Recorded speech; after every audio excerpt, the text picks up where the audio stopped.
Guys, so ngayon for today's video, andito na naman tayo sa ating bukid. Yung kalapaw natin, kalapaw. So ayan, naggumawa ako ng pausukan ng meat. Yung uso dito pag pinapreserve mo yung meat mo. Ayan, papakita ko sa inyo guys. So ayan.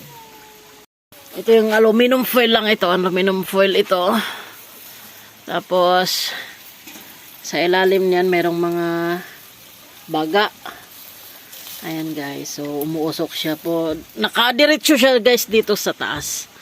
So ayan, ito yung ating karne. Ayan. Pausukan natin yan ng mga isang araw hanggang sa madry siya. So ayan. Ito naman dito guys, oh. Ito yung karne na ating uulamin ngayong tanghali. Yan. Nagpauna na ako ng iihaw ko. Inihaw yan guys. So, ayan.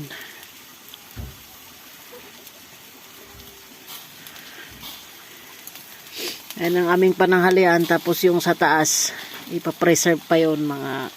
Masarap yun ihalo sa munggo. Ganon. Okay guys, salamat sa iyong panonood. Bye-bye.